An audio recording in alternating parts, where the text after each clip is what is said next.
당신의 삶의 목적은 무엇입니까? 그런 주제로 은혜를 나누겠습니다. 미국 교회 역사 가운데 가장 유명한 목회자요 전도자였던 찰스 핀이라고 하는 목사님이 계십니다. 사진이 한 장 나올 거예요. 이렇게 생기신 분인데, 이 찰스 핀이는 목회자가 되기 전에 변호사였습니다. 변호사.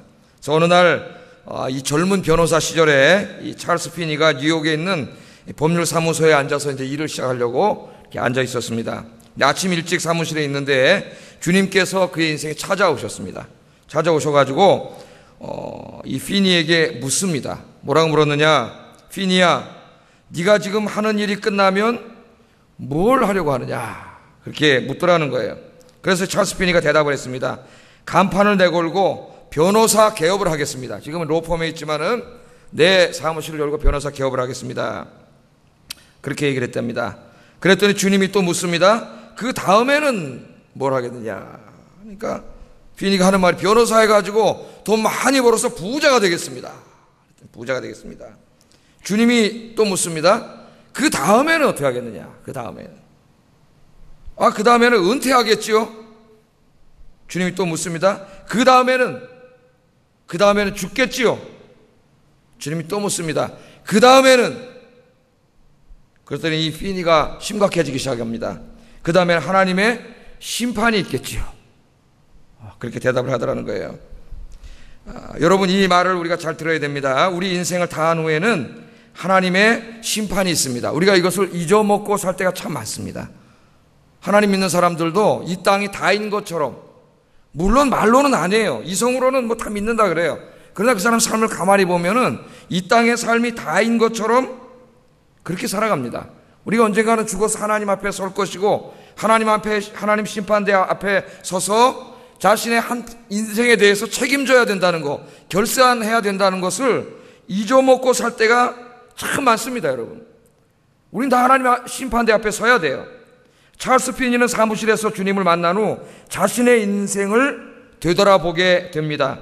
유명한 변호사가 되어서 돈을 많이 벌고 재물을 쌓고 명예를 얻어서 한평생 떵떵거리며 살려고 했던 자신의 인생의 목적이 하나님 앞에 얼마나 부끄럽고 부질없는 것인가를 깨닫게 됩니다. 그날 피니는 숲으로 돌아가서 기도하기 시작했다 그래요. 저녁 때까지. 거기서 주님을 만났고 회개했고, 남은 인생을 이제 돈 많이 벌어서 명예 얻고 그냥 떵떵거리며 사는 것이 아니라 하나님의 영광을 위해 살기로 다짐을 했다고 합니다. 그래서 그 다음부터 이분이 목회자가 돼가지고 미국 전역을 순회하면서 복음을 전하는 위대한 목회자가 되었습니다. 오늘 시간에 제가 여러분에게 묻고 싶습니다. 여러분의 인생의 목적은 무엇입니까? 자기에게 대답하세요. 그렇게 생각하고 사십니까? 그런 것을? 내 인생의 목적이 뭔가를 생각하고 사세요? 내가 앞으로 몇 살을 더 살지 모르지만 죽을 때까지 내가 무엇을 위해서 살 것인가? 뭘 위해다 살다가 죽을 것인가? 여러분 그걸 생각하고 있습니까? 오늘 주님이 와갖고 네 인생의 목적이 뭐냐? 그렇게 오늘 밤에 물어보신다면은 내 인생의 목적은 뭡니다. 이렇게 여러분 대답할 것을 가지고 있습니까? 자신에게 심각하게 생각해 봐야 합니다. 여러분의 인생의 목적, 여러분의 마음을 가득 채우고 있는 것, 그게 뭐냐 이거예요. 여러분은 무엇을 위해서 아침 일찍부터 밤 늦게까지 그렇게 뛰어다니고 있습니까? 무엇을 위해서? 오늘 혹시 피니처럼, 찰스 피니처럼 유명한 변호사가 되고 돈 많이 벌고 부자가 되고 떵떵거리며 살기 위해서 살아갑니까? 그럼 참 어리석은 사람이에요. 이건 불쌍한 사람입니다. 성경은 무엇을 하든지 먹든지 마시든지 다 하나님의 영광을 위하여 하라, 그렇게 우리에게 가르치고 있습니다. 오늘 이 말씀을 들으면서 우리 인생의 목적을 분명히 오늘 바로 세우는 귀한 시간이 되기를 주의 이름으로 축복합니다. 오늘 본문 말씀에 보니까 이 본문에 이 하나님께서 부자들에 대하여 강력한 책망과 경고를 하십니다. 부자들에 대해서. 부자들 부러우시죠? 부러우세요, 안 부러우세요? 부럽잖아요. 우리 부자들 부럽잖아요. 돈 많고 저기 평창동 강남에 가 막 집이 막 으리으리하고 막 부럽잖아요. 그런데 그 부자들 우리는 부러워하는데 하나님께서는 어마어마한 책망과 경고를 하세요. 이 부자들에게. 자, 뭐라 그러시는가? 1절 한번 보겠습니다. 1절 시작. 울고 통곡하라. 아멘. 들으라 부한 자들아. 이거 누구에게 한 말이에요? 부자들. 나한테는 해당 안 되는 말이네. 그렇게 생각하지 마세요. 하나님께서 부자들에게 경고를 하셔요. 그런데 이 말씀은 누구에게 하고 있어요? 지금 교회 안에 있는 성도들에게 하고 있어요. 이상하잖아요. 아니, 부자들한테 경고하면 부자들한테 가서 얘기해야 되는데 이 설교는 어디다 하고 있는 거예요? 지금 교회에서 하고 있어요. 교회에서. 여러분이 해당 안 되는 게 아니에요.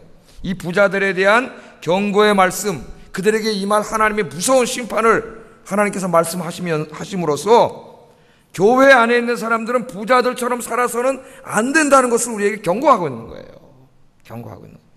그런 거 부러워하고 부자들을, 이 세상에 있는 부자들을 부러워하고 그들의 삶을 부러워하고 그들처럼 살려고 하는 그런 마음을 가져서는 안 된다는 거예요.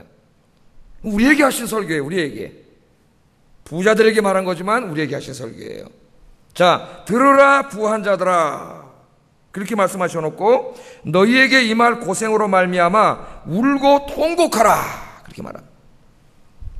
여기에 부한 자들, 부자는 누군가?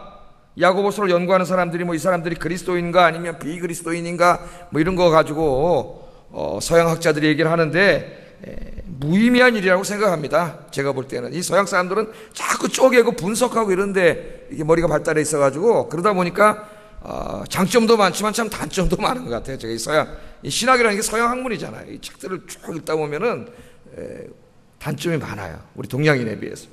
여기서 부자들은 교회 안에 있는 사람이든 밖에 있는 사람이든 그게 뭘 중요해요? 교회 안에 있는 사람이든 교회 밖에 있는 사람이든 하나님을 무시한 채로 이 땅의 이 땅의 재물을 최고로 여기고 그 부를 모으는 것을 인생의 목적으로 삼고 살아가는 모든 사람들이에요. 모든 사람들.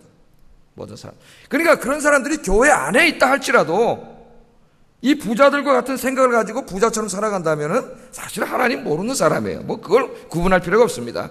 하나님을 무시한 채, 이 땅에 재물이 다한 줄 알고 그것을 사랑하고 섬기면서 그것을 목적으로 살아가는 모든 사람들에 대한 경고예요. 경고. 또 교회 안에 있는 사람들 중에서도 그런 것들을 부러워하고 지금은 부자가 아니지만 나도 그렇게 됐으면 좋겠다. 이렇게 생각하고 있는 모든 사람들에 대한 하나님의 말씀이다. 그렇게 보면 되겠습니다. 자, 하나님은 부자들을 향하여 다가올 재난이 있다 그래요. 그들에게. 부자들에게. 다가올 재난이 있는데 그 재난 때문에 울고 통곡하라. 그렇게 경고하고 있습니다. 여러분, 이거 하나님 말씀이니까 제가 늘 말하죠. 이쪽 귀로 듣고 이쪽 귀로 흘리고 대충 듣고 그냥 이렇게 가면 안 돼요. 하나님의 말씀은 한 말씀 한 말씀을 잘 들어야 돼요. 왜? 말씀대로 다 이루어지기 때문이에요.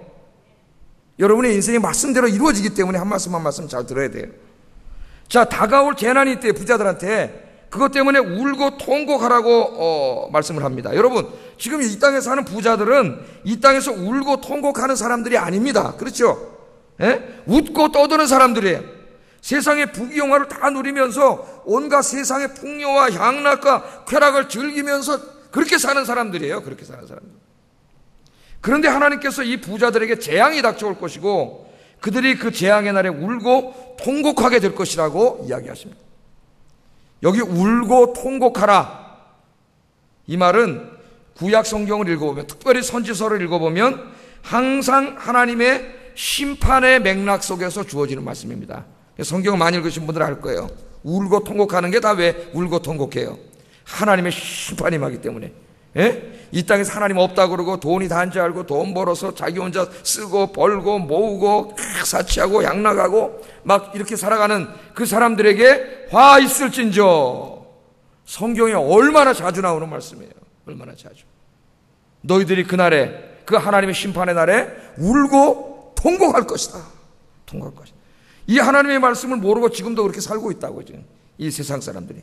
또 교회 댕긴다는 사람들과 부러워하면서 시기하면서 악인의 형통함을 부러워하면서 저 사람은 예수도 안 믿는데 저렇게 잘 나가고 나는 왜 이렇게 예수 믿는데 안 됩니까? 막 그렇게 또 하나님 원망하면서 이렇게 신앙생활을 하니까 하나님께서 이 말씀을 우리에게 해주시는 거예요. 그들에게는 울고 통곡할 날이 있어요. 그러므로 여기 울고 통곡한다는 것은 하나님의 심판을 의미하는 거예요. 심판. 그들에게는 하나님의 종말론적인 심판이 있다고 하는 것입니다. 우리 예수님께서도 부자들에 대해서 경고하셨어요. 경고. 이 부자들에 대한 경고의 말씀이 성경에 많이 나옵니다. 누가복음 6장 24절 28절 한번 읽어보겠습니다. 시작.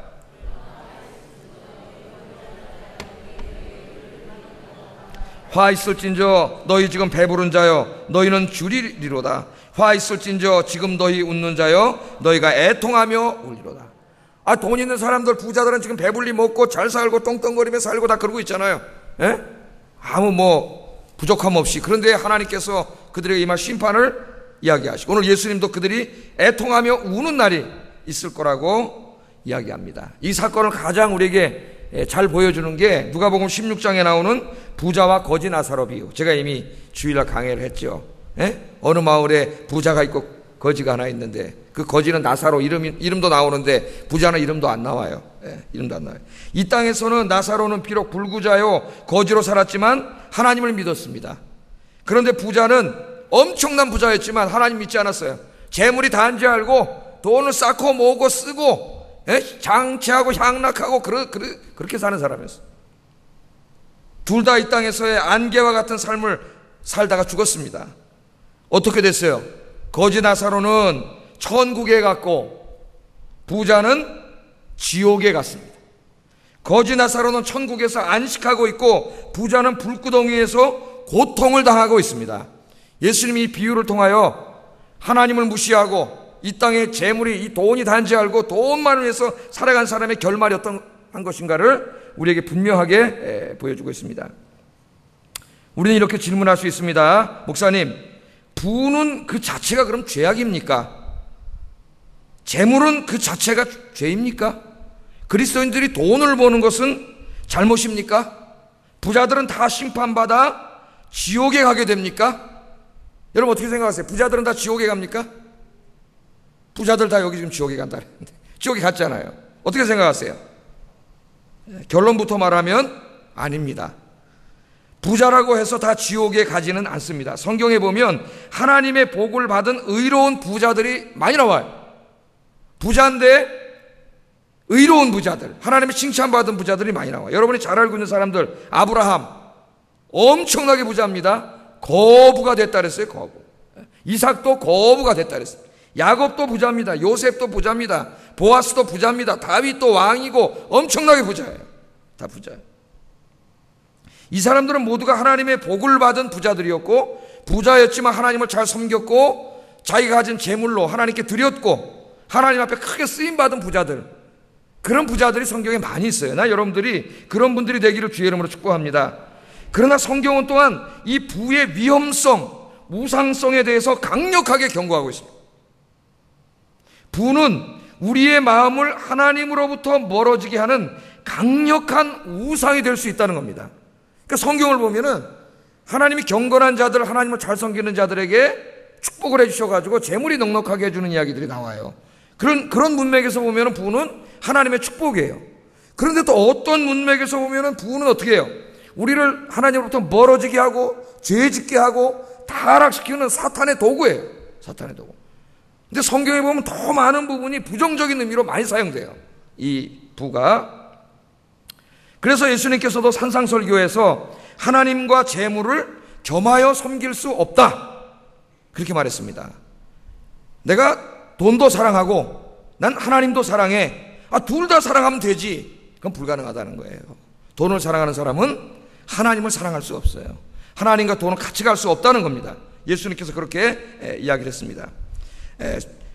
이처럼 성경은 부를 하나님께서 주신 축복으로 가르침과 동시에 우리의 마음을 하나님으로부터 떠나게 하는 강력한 우상으로도 가르치고 있다는 것을 우리가 알아야 됩니다. 자, 한번 이렇게 생각을 해보세요. 하나님께서 의로운 백성들에게 복을 주십니다. 여러분에게 재물을 주셨어요. 물질을 많이 주셨어요. 그러면 어떻게 해야 돼요? 그때부터 조심해야 돼요, 여러분. 조심해야 돼요. 하나님 우리에게 주신 물질, 축복으로 우리가 받을 수 있습니다. 그런데 그때부터 조심하라는 거예요. 하나님께서 이 땅에 재물을 주실 때는 목적이 있어서 주신 겁니다. 목적이. 어떤 목적이 있을까요? 나 혼자 잘 먹고 잘 살라고 주신 게 아니에요. 그렇게 생각이 되기 때문에 문제예요. 어떤 사람은 막 사업이 잘 되게 해달라고 기도하고 막 재물을 달라고 기도해서 하나님이 재물을 주셔요. 그럼 이 사람이 어떻게 빠지냐면은 재물을 주신 하나님을 잊어먹고 재물에 몰입하게 돼. 재물에. 그래서 하나님을 자꾸 멀어지고 돈에 집중하는 사람을 굉장히 많이 보게 됩니다. 우리 교회 안에서. 돈이 그런 위험성을 가지고 있다는 거예요. 돈은 하나님께서 기뻐하시는 일에 쓰라고 여러분에게 맡겨두신 거예요. 그걸 잊어먹는 순간 여러분 타락합니다. 돈 때문에 100% 타락합니다. 이 돈을 하나님이 기뻐하는 데 쓰라고 나에게 하나님이 맡겨주신 것이라고 하는 생각을 갖지 않는 한 그 돈은 반드시 여러분을 타락시켜요. 그 돈에 욕심을 내고 그 돈을 사랑하고 그 돈을 나만을 위해서 쓰고 나만을 위해서 모으고 축적하기 시작하면 여러분은 하나님으로부터 멀어질 수밖에 없어요. 멀어질 수밖에 없어요. 그래서 돈은 하나님의 축복이 될 수도 있지만 그때부터 우리가 기도하지 않으면 우리를 쓰러뜨리는 우상이 된다는 거. 성경 그것을 가르쳐주고 있습니다. 그래서 예수님께서 뭐라고 그러셨어요? 부자가 천국에 들어가는 게 얼마나 힘든지 낙타가 바늘귀로 들어가는 것보다 더 힘들다 그랬어요. 마태복음 19장 23절 24절 읽어보겠습니다. 시작.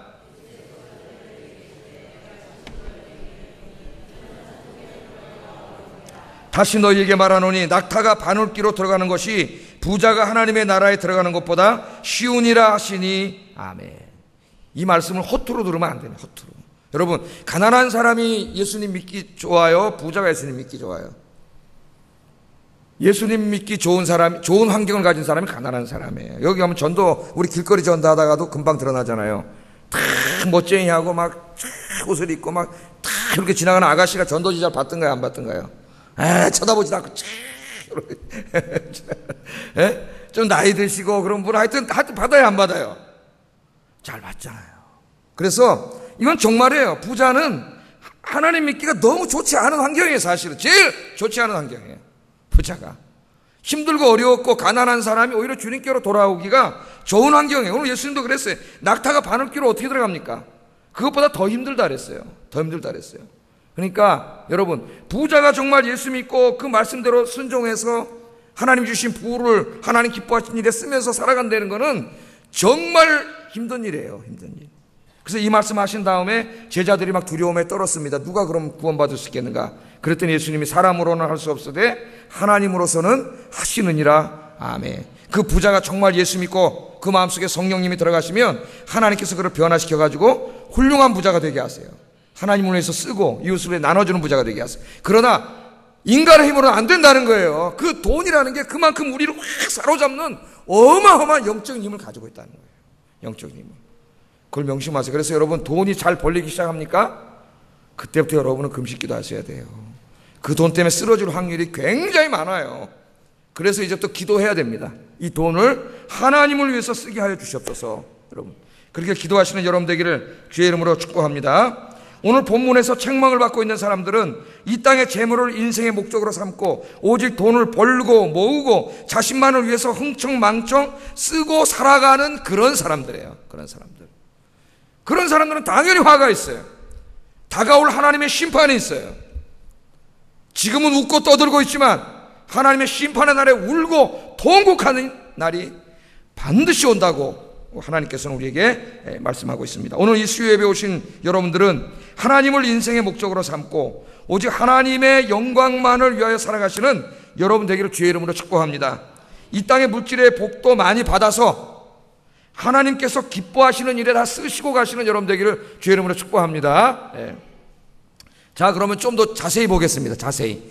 이 부자들이, 이 돈을 사랑하는 부자들이 왜 심판을 받는가? 이건 부자들에게도 하신 말씀이지만 우리들에게 하신 말씀이기 때문에 잘 들어야 돼요. 자, 세 가지를 말합니다. 세 가지 이유. 돈이 우리를 타락시키는 세 가지가 나와요. 세 가지. 첫째는 돈은 어떻게 해요?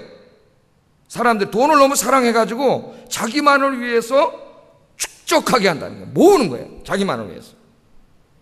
두 번째는 이 돈을 버는데 돈에 미치다 보면은 부당한 방법이든 좋은 방법이든 가리지 않고 막 그냥 부당한 방법으로 돈을 모으게 된다는 거예요. 돈에 미쳐가지고. 그 다음에 세 번째는 그렇게 해서 번 돈을 가지고 자기만을 위해서 사치하고 방탕하게 산다는 거예요. 이 세 가지 때문에 하나님이 심판을 받습니다. 이 세 가지. 하나씩 한번 살펴보겠어요. 자, 첫째, 이 부자들에게 왜 심판이 많은가? 물론 하나님 안 믿기 때문에 심판이 임하지만은 그 부자들에게 왜 심판이 많냐면 이 사람들이 자신만을 위해서 부를 축적하고 있기 때문입니다. 혹시 여기 자신만을 위해서 돈 모으고 있는 사람 있으세요? 이 말씀을 들어야 돼요. 이 말씀. 자신만을 위해서 부를 축적하고 있어요. 2절, 3절 한번 읽어보겠습니다. 시작.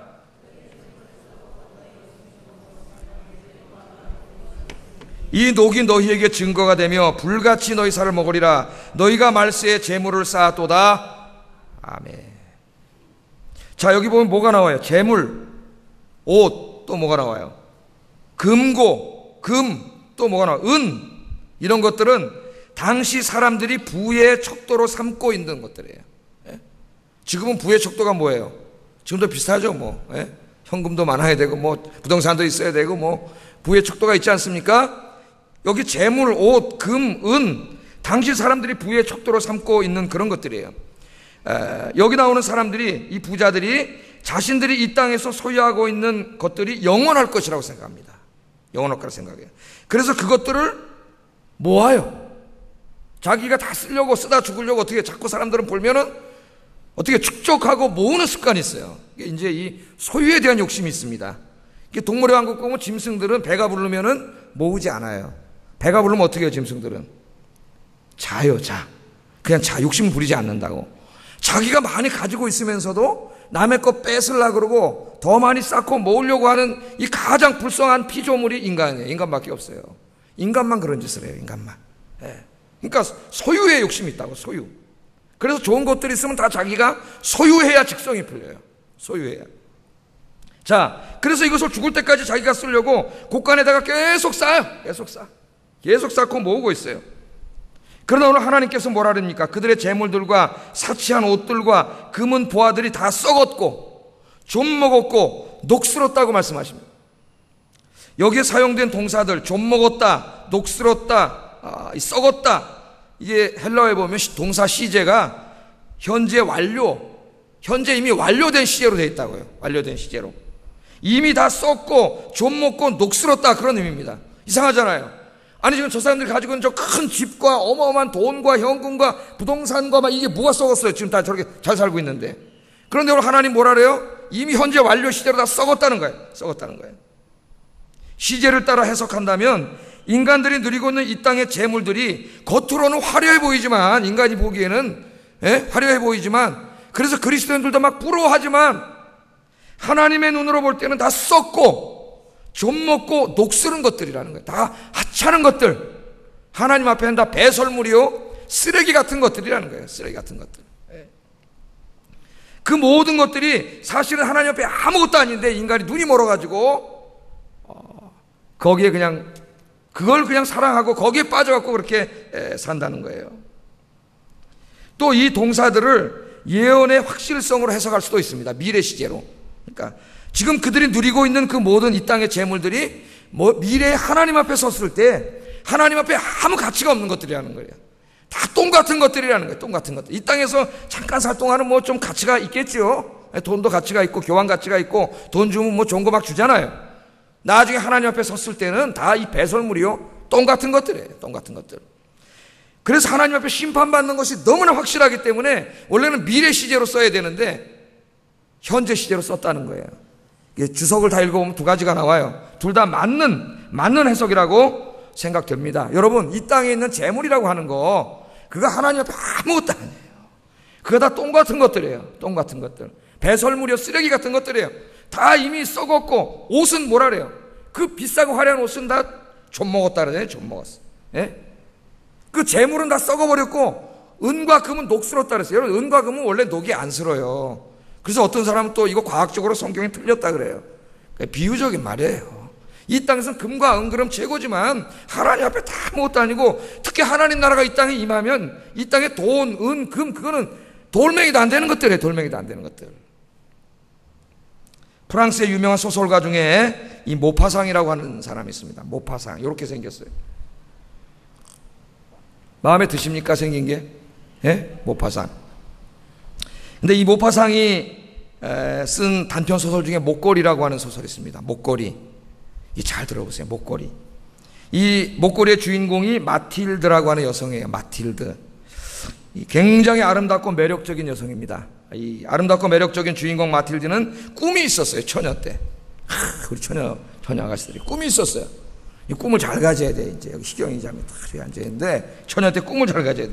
그 꿈이 뭐냐면 화려한 집에서 하인을 탁 거느리고 살면서 벽난로가 또 탁 옛날에는 다 벽난로가 탁 빼치카가 있고 거기에 긴 소파를 탁 해놓고 말이죠. 하인들의 시중을 탁 받으면서 난로에 탁 앉아 있다가 잠이 싹 와가지고 긴 아주 좋은 소파에 딱 누워가지고 잠이 드는 이런 꿈을 가지고 있었어요. 그러니까 그 당시에 그 프랑스에서 부자들의 삶을 하나 희화한 거죠. 그런 꿈이 있었어요. 그러나 현실은 정반대였습니다. 그녀는 가난한 문부성 공무원과 결혼을 합니다. 집은 작고 초라했고 벽은 남루했으며 의자는 낡았고 가구들은 때가 묻어 있었습니다. 마틸드는 가난을 비관하며 불행해지고 있습니다. 꿈은 그런 게 아니었는데 불행해지고 있어요. 그러던 어느 날 남편이 파티 초대장을 한 장 가져옵니다. 마틸드는 그 파티에 가기 위해 남편의 비상금을 털어갖고 옷을 삽니다. 파티에 어떻게 그냥 갈 수 있느냐? 그래야 돈 다 털어가지고 화려한 옷을 하나 그냥 한 번 파티 가려고. 그게 인간이에요. 어리석은 인간. 옷을 사요. 그리고 그냥 가서 약화 안 죽으려고 부자 친구 찾아가가지고 다이아몬드 목걸이 이걸 다 빌려서 다이아몬드 목걸이를 그리고 파티에 갔어요. 그런데 이 마틸드는 아름다운 여성이었기 때문에 좋은 옷을 입고 이 다이아몬드 목걸이를 차고 가니까 그냥 그 파티에서 최고의 인기였어요. 남자들이 우와 최고 인기였어요. 그런데 이 파티를 마치고 돌아오는 길에 이 마틸드는 친구에게 빌린 다이아몬드 목걸이를 그만 잊어버리고 맙니다. 전 재산을 처분한 것도 모자라가지고 자기 재산을 다 처분하고 사줘야 되니까 비싼 이자를 물며 빚을 내가지고 친구의 다이아몬드 목걸이를 사서 친구에게 돌려줍니다. 마틸드는 그 돈을 갚기 위해 10년 동안 빚을 내서 샀기 때문에 10년 동안 궁핍한 삶을 살기 시작해요. 10년 만에 마틸드는 거리에서 그 목걸이를 빌려준 친구를 우연히 만나게 됩니다. 그런데 친구가 마틸드를 알아보지 못해요. 왜냐하면 너무 고생해서 늙어버렸기 때문에 알아보지 못하는 거예요. 그래서 이 마틸드가 내가 마틸드다. 그래갖고 서로 이제 알아봤습니다. 그래서 마틸드가 이야기하는 거예요. 사실은 내가 네 목걸이를 10년 전에 빌렸는데 내가 잊어버려가지고 네 목걸이 돌려주려고 내가 그거 사주고 10년 동안 이렇게 고생하면서 살았다. 그랬더니 그때 친구가 깜짝 놀랍니다. 깜짝 놀라면서 이렇게 말합니다. 아이고 가엾어라. 그 목걸이는 가짜였어 그러는 거예요. 모파상은 이 소설을 통해 인간의 허영심이 얼마나 어리석은가를 질타하고 있는지도 모릅니다. 그러나 저는 목사로서 다른 생각을 해봤습니다. 우리가 그렇게 소중하게 여기던 이 땅의 재물들이 언젠가는 하나님 앞에서 한낱 모조품이요 쓰레기에 불과하다는 것이 드러나게 될 날이 있다는 것입니다. 그때 우리는 그 모조품을 위하여 한평생을 살아왔던 우리의 인생이 얼마나 어리석은 것인가를 깨닫고 울며 통고할 날이 있을 겁니다. 여러분, 이 땅에 그렇게 소중하게 여기는 이 땅의 것들이 하나님 앞엔 다 모조품이요 가짜요 배설물이요 쓰레기라는 거 여러분 아십니까? 그걸 깨달은 사람이 누구예요? 사도 바울이에요. 사도 바울. 예수 믿기 전에는 그게 최고인 줄 알고 그거 위에 살았지요. 그러나 예수 믿고 보니까 그게 다 뭐예요? 똥이에요. 똥. 배설물 같은 거예요. 자기가 그거 얻으려고 젊음을 다해서 그렇게 꿈을 갖고 모았던 게 다 하나님 앞에 배설물, 똥밖에 안 되는데 그 똥을 위해서 그거 모으려고 그렇게 살았다는 거예요. 그 부활하신 주님을 만나고 그 천국의 강한 빛 속에서 자기를 보니까 자기가 얻은 그 지식과 돈과 명예와 로마 시민권이 다 똥이란 말이에요. 똥. 배설물 같은 거라는 거예요. 그렇게 이야기했습니다. 야고보는 오늘 말씀을 통하여 이 사실을 깨닫지 못하고 말세의 재물을 축적한 자들에게는 하나님의 심판이 있을 것이라고 경고합니다. 오늘 여기 보면 불같이 너희 살을 먹으리라. 지옥불을 연상케. 야고보에서는 불은 지옥불이에요. 지옥불에 타는 그림, 그런 이미지를 보고 있는 거예요. 이 마지막 때의 종말에 그런 사실을 깨닫지 못하고 그것이 다인 줄 알고 그 돈을 사랑하고 하나님보다 돈을 더 사랑하고 그거 벌고 모으고 쌓고 돈 때문에 행복하고 돈 때문에 불행하고 돈을 하나님으로 모시고 사는 그런 어리석은 인생들, 하나님 앞에 심판이 있다는 거예요. 여러분, 무엇 때문에 행복하세요? 아직까지 예수를 그렇게 오래 믿었다면서도 돈 때문에 행복하고 어떤 사람은 돈 때문에 불행하고 돈이 하나님이야, 돈이. 예? 이제부터는 여러분 하나님 한 분만으로 만족하고 행복한 여러분 되시기를 주의 이름으로 축복합니다. 오늘 말세, 뭘 강조하겠어? 너희가 말세의 재물을 쌓느냐, 이 바보 같은 놈들아. 그런 말이에요. 지금이 말세예요, 말세의 마지막 때예요. 주님이 언제 오실지 몰라. 주님이 오시면 이 땅의 재물, 그건 아무것도 아니에요. 모조품이에요. 다 가짜 다이아몬드예요. 그걸 모르고 오늘 밤에 주님이 오실지도 모르고 이 마지막 때라고 그렇게 설교를 하는데도 지금도 계속 그것만 생각하고 사는 이 사람들, 교회 안에 있는 이 사람들 얼마나 불쌍하냐 이거. 저 세상에 있는 사람들은 심판받아 지옥 가면 되는데 하나님 믿는다고 하는 교인들이 그러고 있으니까 이 하나님께서 이 말씀을 지금 교인들에게, 여러분 교인들에게 하시는 거예요. 여러분 지금 우리가 마지막 때로 살고 있어요. 주님이 언제 오실지 몰라요. 우리 인생의 목적을 분명히 해야 됩니다. 여러분, 예? 이제 이 마지막 때에 이 땅의 것 쌓고 모으고 그러는데 여러분 신경 다 쓰지 마세요. 하나님이 재물을 주셨습니까? 여러분 좀 넉넉하게 주셨어요? 그건 나만을 위해서 쓰고 모으라고 주신 거 아니에요.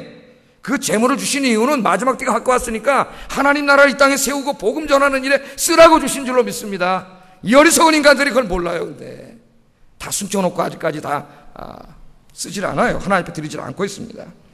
하나님을 위하여 쓰여질 일이 급한데, 지금 전도돼야 되고 교육돼야 되고 급한데 내 주변에는 이웃들이 굶주리고 헐벗고 있는데도 모른 체하고 나만을 위해 이 마지막 때에 재물을 쌓아둔 그 자에게 화 있을지어다.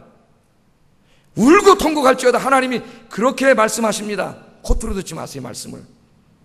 오늘 이 말씀을 들으면서 여러분들은 주님이 주신 것들 이 마지막 때에 나만을 위해 쌓고 모으고 그런 어리석은 인생을 살지 말고 하나님 기뻐하시는 일에 쓰시기를 주의 이름으로 축복합니다. 축복합니다. 오늘부터 알아서 마음대로 사세요. 난 말씀을 증거했어요. 나머지 하나님이 알아서 하실 거예요, 여러분이. 두 번째, 부자들은 불의한 방법으로 부를 축적했기 때문에 하나님의 심판을 받습니다. 돈에 미치면 그 다음에 하나님의 말씀이고 뭐가 없습니다. 돈벌이만 되면 그냥 거짓말도 하고 속이기도 하고 남의 거 뺏기도 하고 그렇게 사는 거예요. 4절 한번 읽어봅니다. 4절 시작. 그 추수한 자의 우는 소리가 만군의 주의 귀에 들렸느니라. 아멘. 자, 하나님께서 부자들을 왜 책망하시네. 두 번째 이유는 이 사람들이 돈을 벌어서 부자가 됐는데 돈을 어떻게 벌었나 가만히 봤더니 부당한 방법으로 벌었어요. 예? 민나 도로모데스 다 도둑놈 새끼들이 하잖아요. 이 땅에 돈 번 놈 치고 정상적인 방법으로 돈 번 놈 어딨냐? 예? 다 도둑놈이다. 다 도둑놈이다. 그렇지 않습니까? 타락한 세상 속에서 정상적으로 살아가지고 어떻게 돈을 버냐? 예? 여러분 사시에 붙고 그래가지고 판사가 되고 검사가 돼서 공무원이에요. 그 월급 타가지고 5급, 4급, 상급 뭐 올라가서 타봤자 그렇게 돈 벌 수가 없어요. 벌 수가 없어요. 어떻게 그 돈을 벌었냐 이거예요. 예? 오늘 여기도 보니까 보라 너희 밭에서 추수한 품꾼에게 주지 아니야 삭시 소리 지르며 그 추수한 자의 우는 소리가 만군의 주의 귀에 들렸느니라. 하나님에게 들렸다는 거예요. 이 당시에 그 팔레스틴 주변에 지주들이 많았어요. 땅을 가진 사람들이. 그러니까 그 넓은 땅을 이게 이제 하다 보니까 소작을 주거나 또 일꾼을 데려다 일을 시킨단 말이죠. 그러면 삭스를 제대로 줘야 되는데 일을 시킬 때는 일을 시켜먹고 돈 주려면 아까워. 이게 이 자본가들의 이 속성 아닙니까? 일을 시켜먹고 돈 주려면 월급이 아까우니까 맨날 안 주려고 그러고 더 받으려고 그러고 이래가 노사 갈등이 일어나고 싸우는 거 아니에요? 예? 물론 어떨 때는 노사가 너무 노동하는 사람들이 지나치는 데도 있어요. 예? 이거 하는 거 아니에요. 안 주려고 그러고 아까우니까. 예? 근데 오늘 뭐라 그러냐면 그 당시에는 이 띄어먹었다고 이걸. 이 가난한 사람. 힘도 없고 그러니까 말이죠. 그 사람들의 그 우는 소리가 하나님의 귀에 들렸다는 거예요. 그것도 하나님이라고 안 그러고 만군의 주라 그럽니다. 만군의 주는요, 구약에 보면은 적군을 물리칠 때 하나님이 하늘의 군대를 몰고 오시지. 만군이잖아요, 만군. 군단, 하늘의 군단. 수많은 천사들을 몰고 오시는 그 그림 속에 나타나고 또는 마지막 심판 때의 그림으로 나타나요. 하나님의 어마어마한 심판이 임하는 그 심판의 주 하나님께 이 억울한 소식이 들렸다는 거예요. 들렸다는 거예요. 여러분 신명기 24장 14절 15절에 보면 하나님이 이렇게 이미 명령하셨어요. 같이 한번 읽어봅니다. 시작.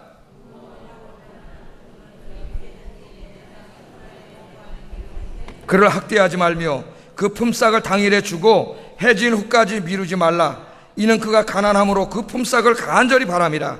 그가 너를 여호와께 호소하지 않게 하라. 그렇지 않으면 그것이 네가 죄가 될 것임이라. 아멘. 하나님 뭐라 했어요? 일을 시켰으면 품값을 제대로 하루 해를 넘기지 말고 주라는 거예요. 제때 주라는 거예요. 속색이지 말고 일할 만큼 주라는 거예요.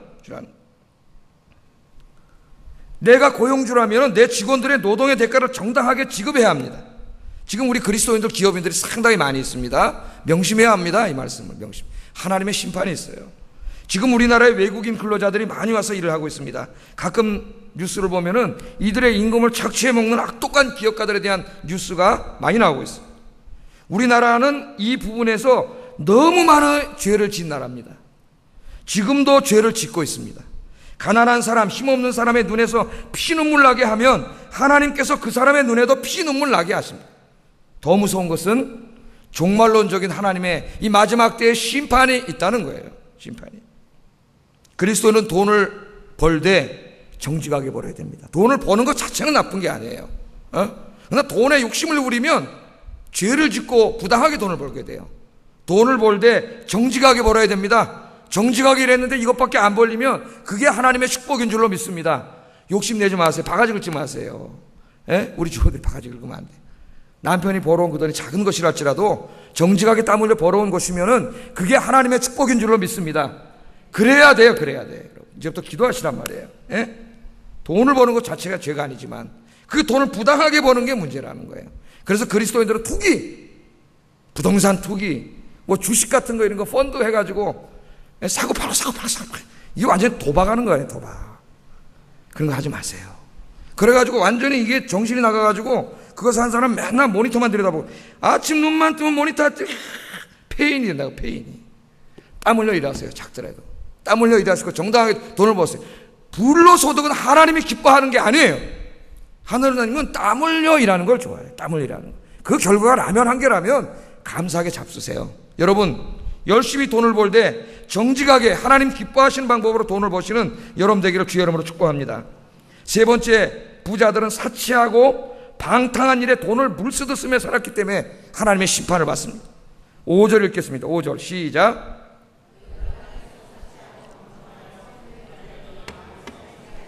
이 사람들이요, 하나님은 돈을 버는 것도 중요해요. 정직하게 돈을 벌어야 합니다. 그러나 정직하게 벌었다고 끝난 게 아니에요. 내가 정직하게 벌었는데 내가 쓰면 되지 않느냐. 천만의 말씀. 버는 것만 중요한 게 아니에요. 그 다음에 쓰는 것도 중요합니다. 정직하게 벌어서 하나님이 기뻐하시는 일에 써야 돼요. 이 두 가지가 다 중요해요. 지금 이거는 쓰는 일에 관한 문제잖아요. 하나님 뭐라 그랬어요? 너희가 땅에서 사치하고 방종하여 살육의 날에 너희 마음을 살찌게 했다 그럽니다. 하나님의 심판의 날에 심판의 너희 마음을 살찌게 했다는 거예요. 어떻게 했다고요? 돈 벌어갖고 사치하고 방종하며 살았다는 거예요. 지극히 이기적인 거죠. 자기가 돈을 벌어갖고 내 돈 벌어서 내가 쓴다는데 어때? 그래가지고 막 사치하고 자기를 위해서는 펑펑펑펑 막 쓰고 살지만 하나님을 위해서 하나 쓴 게 없어요. 이웃들을 위해서 하나 나눠주는 게 없어요. 그런 자들에게 하나님의 심판이 만다는 거예요. 그런데 하물며 교회 다닌다면서도 돈을 자기 위해서만 쓰고 하나님과 이웃을 위해서 쓰지 않는 사람들은 어떻게 되는 겁니까? 여러분 이사야 3장에 보면 이 사치한 사람들에 대한 이 무시무시한 얘기가 나옵니다. 같이 한번 읽어보겠습니다. 시작.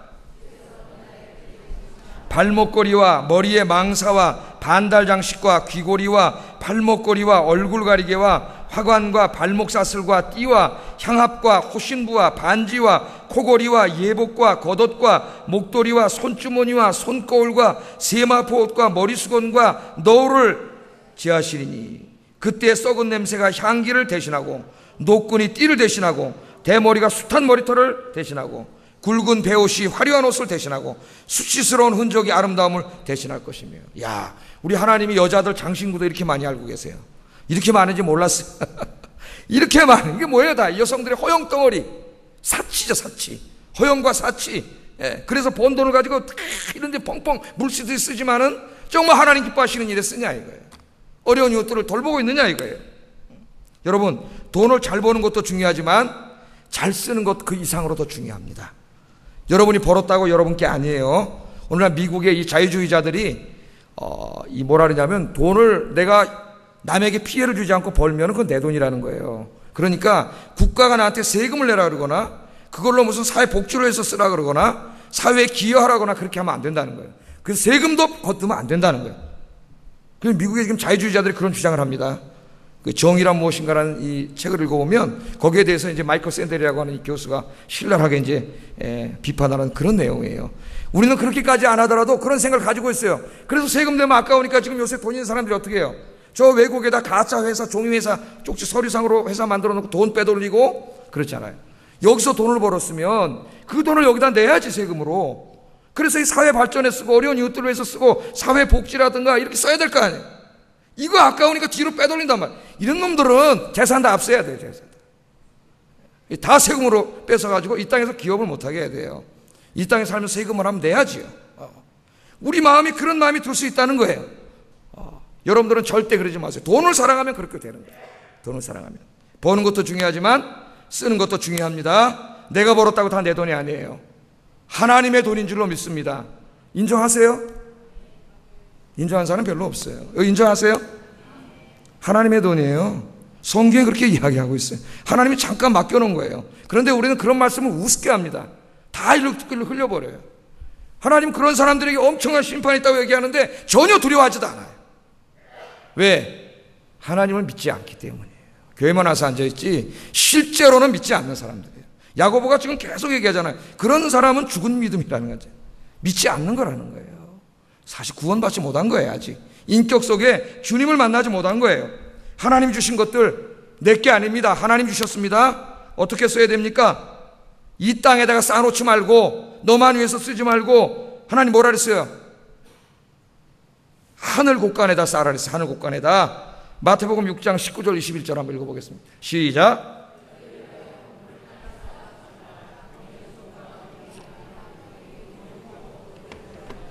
오직 너희를 위하여 보물을 하늘에 쌓아두라. 거기는 좀이나 동록이 해하지 못하며 도둑이 구멍을 뚫지도 못하고 도둑질도 못하느니라. 내 보물 있는 그곳에는 내 마음도 있느니라. 아멘.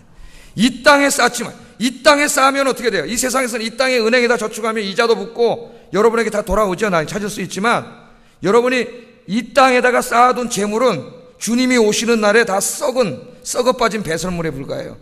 이 땅에서는 은행에다 돈 집어넣으면 이자 받고 여러분이 받지만 하나님 나라가 임하면 여러분이 쌓아둔 돈 때문에 여러분은 책망을 받아요.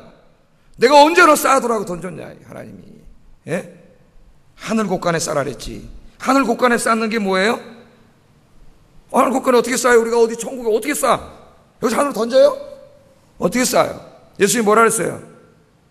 하나님을 사랑하고 이웃을 사랑하는 데다 쓰라 그랬어요. 하나님께 영광 돌리고 이웃에게 이웃을 사랑하는 데다 다 쓰라 그랬어요. 쓰라 그랬어요. 여러분, 그래서 예루살렘 교회에 성령이 강림했을 때 나타난 놀라운 현상이 뭐냐면 나눔이라는 거예요. 나눔. 사도행전 4장 32절 37절 한번 읽어보겠습니다. 시작.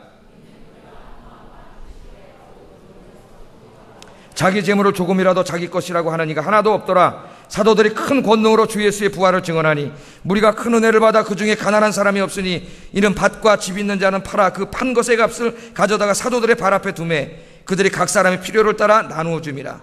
구브로에서 난 레위족 사람이 있으니 이름은 요셉이라. 사도들이 일컬어 바나바라 번역하면 위로의 아들이라 하니 그가 밭이 있음에 팔아 그 값을 가지고 사도들의 발 앞에 두니라. 예루살렘 교회 성령이 강하게 역사하니까 어떤 일이 벌어졌어요? 자기 재물에 대한 욕심이 없어졌습니다. 내 것을 내 것이라 주장하는 자가 없어졌어요. 그래서 그것을 교회가 다 냈어요, 사도들에게. 그래서 사도들이 그걸 가지고 교회 어려운 사람들에게 나누어 줬다는 거예요. 그 중에 한 사람이 바나바인데 그는 위로의 사람이라는 별명이 있었다는 거예요. 자기 주신 재산으로 다 어려운 사람을 나눠줌으로 위로했다는 거예요. 할렐루야. 우리나라 한국 교인들은 이런 맛을 그냥 싹 지나갑니다. 그리고 좀 부유한 동네 가서 이런 설교하면 얼굴이 시뻘개져가지고 나갈 때 막 시뻘개져서 나가요. 저 사람들 정말 예수 믿나? 제가 경험해서 알아요. 왜? 그렇지 않은 사람은 그리스도는 아니라고 내가 설교했거든. 그랬더니 얼굴이 시뻘개져서 막 나가요. 신앙생활이 뭔지를 배우지 못하고 교회를 다녔어, 평생. 성경의 진리가 뭔지, 하나님이 돈에 대해서 뭐라고 말하는지를 배우지 못했어요. 거의 미신 믿듯이 교회를 믿은 거예요. 예수 믿고 복 받고 돈 많이 벌고 이거밖에 모르는 거예요. 모르는 거예요. 사도행전 9장에 보면은 도르가라고 하는 여인, 도르가. 이름이 도르가인데 이 여인이 선행과 구제를 많이 한 여인이라고 소개가 됩니다. 사도행전 9장 36절 한번 읽어보겠습니다. 시작. 선행과 구제하는 일이 심히 많다. 여인인데 선행과 구제하는 일이 어떻게 했다가 한두 번 한 게 아니라 심이 많다. 여러분, 심이 많기를 주의 이름으로 축복합니다. 오늘도 기도하세요. 그런데 어느 날 이 도로가가 병들어서 죽어버렸어요. 갑자기 죽었어요. 사람들이 너무 슬퍼가지고 베드로를 찾아왔습니다. 베드로한테 찾아와서 이렇게 좋은 사람 죽었어요, 살려주세요. 죽었는데. 그래서 베드로가 와가지고 도로가의 집으로 따라갔어요. 그래서 사도행전 9장 39절 한번 읽어보겠습니다. 시작.